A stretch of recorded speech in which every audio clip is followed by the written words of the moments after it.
नाथ की जय। हर हर महादेव।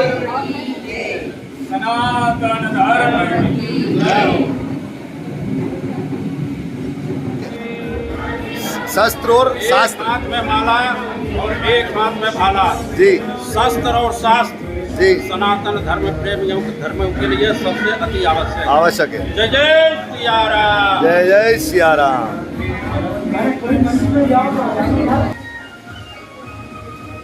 ये संत समाज की तरफ से भगवत गीता राजेश जी को भेंट की जाती है।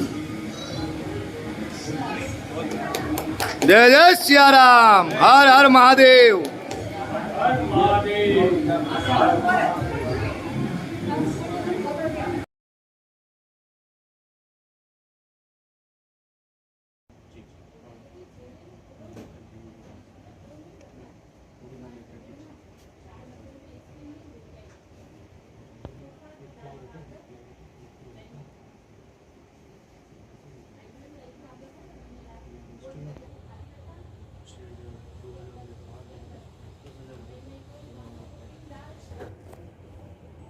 नमस्कार, जय महादेव। सबसे पहले तो मैं आपका स्वागत करता हूं, जो हमारी परंपरा है।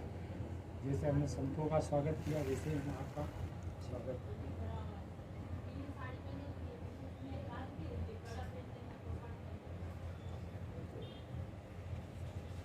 परंपराओं और सभ्यताओं का देश भारत, और भारत में हम मेवाड़ से हैं, और यहाँ लगभग हर शादी हुआ, कोई समारोह हुआ, उसमें हमारे संतों का एक विशेष महत्व होता है कि उनका आशीर्वाद मिले, उनके मार्गदर्शन में हम काम करें।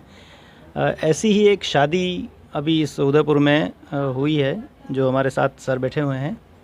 आपने अपने बच्चे की शादी में संतों को बुलाकर शस्त्र और शास्त्र भेंट किए गए। तो मिलते हैं सर से। सर, आपका पहले परिचय के साथ शुरुआत चाहेंगे आपकी? मेरा नाम राजेश सिकलीगर है। मैं मारू लोहार समाज से बिलोंग करता हूँ और सनातन हिंदू हूँ और शिव भक्त हूँ। तो शस्त्र और शास्त्र का विचार आपके मन में कैसे आया? ये हमारी पुरानी प्राचीन परंपरा है, सनातन परंपरा है। बिना शस्त्र के आप अपने धर्म की भी रक्षा नहीं कर सकते, अपने स्वाभिमान की रक्षा नहीं कर सकते, अपने राष्ट्र की भी रक्षा नहीं कर सकते। बिना शस्त्रों के किसी की रक्षा संभव नहीं है। और शास्त्र, जब तक व्यक्ति को शास्त्रों से ज्ञान नहीं होगा तो वो अपने धर्म को कैसे जानेगा, अपने धर्म का मर्म कैसे समझेगा। शस्त्र का उपयोग कैसे करेगा वो? शस्त्र का उपयोग सिंबल स्वरूप हो चुका है, क्योंकि आज की जनरेशन शस्त्रों से वाकिफ़ नहीं है। बिना शस्त्रों के तो हम अपने देवताओं की भी परिकल्पना नहीं कर सकते। भगवान श्री राम को अगर अपन अपने आराध्य के रूप में पूजेंगे तो साथ में धनुष होगा। भगवान शिव के अगर अपन मन में उनका मूर्ति का छवि बनाएंगे तो त्रिशूल उनके साथ हाथ में होगा। देवी स्वरूप को ध्यान करेंगे तो खड्ग हाथ में होगी। गणेश जी का स्वरूप चिंतन करेंगे तो हाथ में अंकुश होगा। ये तो एक परंपरा है। और हम जिस हमारे एक त्योहारों में भी होता है कि पहले शास्त्र पूजा, उसके बाद शस्त्र पूजा, उसके बाद अश्व पूजा, इस तरह का हमारे त्योहारों में भी होता है। तो आपने जो ऋषि मुनियों को, जो हमारे संत महंत हैं, उनको आपने शस्त्र भेंट किया, और वो भी ये शादी का मौका ही क्यों चुना आपने? शादी का मौका एक दो अलग अलग गोत्रों का मिलन होता है, अलग अलग जगहों से आए हुए लोगों का वहाँ प्रादुर्भाव होता है, उनका मिलना होता है। वो लोग जो देखते हैं, करते हैं, तो चर्चा होती है। उस चर्चा का दूर दूर तक प्रचार प्रसार होता है। लाखों की संख्या में लोग वहाँ जान जाते हैं। अपने समाज, अन्य समाज के लोग जो भी वहाँ पे मेहमान के रूप में आया हुआ होता है, तो उसको जानकारी होती है, फिर चर्चा होती है। और इससे अच्छा शुभ कार्य, शुभ दिन क्या हो सकता है? जब अपने घर में किसी बच्चे का जन्म होता है तो अपन नामकरण संस्कार करते हैं, देवी देवताओं को याद करते हैं। अभी दो नव विवाहित जोड़ों का, दो नवीन आत्माओं का मिलन हुआ है। उनका दो मंगलमय जीवन की कामना के लिए हमें संतों की अति आवश्यकता है। उनका मार्गदर्शन, उनका आशीर्वाद मिले तो उनका अगला वैवाहिक जीवन सफल हो जी हर क्षेत्र में। जैसे आप सिकलीगढ़ से हैं, तो आपका तो शुरू से पुश्तैनी नहीं, काम भी शस्त्र बनाने का ही रहा है। तो शस्त्रों में जो हमारे राजस्थान की एक शान है, तलवार, तलवार के बारे में थोड़ा आप बताइए। तलवार तो एक दुआ बोलना चाहूँगा, जी। सेज मीठी साजनी रण मीठी तलवार। जैसे सेज पर साजन को अपनी सजनी प्रिय होती है, वैसे ही रण के अंदर सिर्फ तलवार ही उसकी संगीनी होती है। आवश्यक रूप से। हम इसे देवी स्वरूप में पूछते हैं। हम जिस मेवाड़ राजघराने के राजमिस्त्री रहे हैं, इनके शस्त्र परंपरा का आज भी वहाँ पर शस्त्र पूजन होता है, अश्व पूजन होता है, शास्त्र पूजन होता है।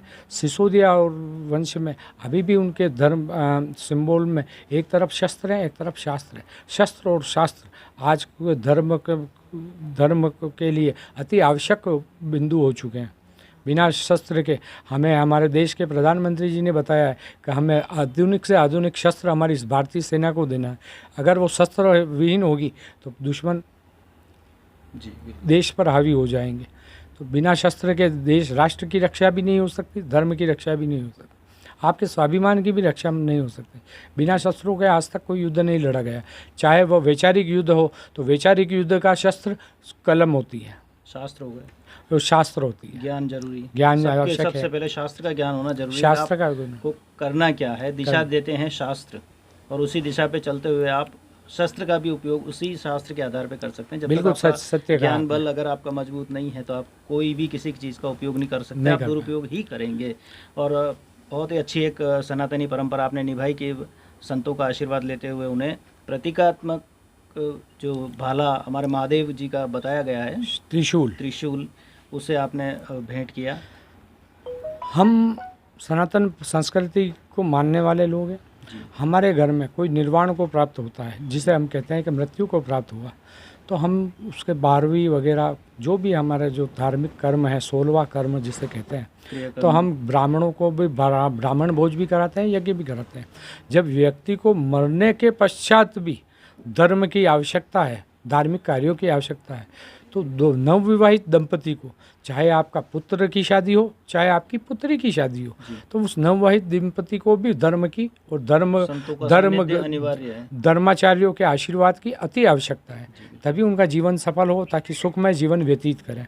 धन्यवाद सर, आप हमारे साथ थे जिन्होंने हमें ये समझाया कि शस्त्र और शास्त्र का क्या प्रादुर्भाव होता है, किस तरह से धर्मों का मिलन होना चाहिए। धर्म का मिलन होने पे जो इंसानों में आज जो ये धर्म दूरी बढ़ती जा रही है अपने धर्म के प्रति, अपने संस्कृति के प्रति, अपने देश के प्रति, जब तक आप शास्त्रों का ज्ञान नहीं लेंगे तब तक आप देश, संस्कृति और अपने आप को नहीं पहचान पाएंगे। बहुत बहुत धन्यवाद।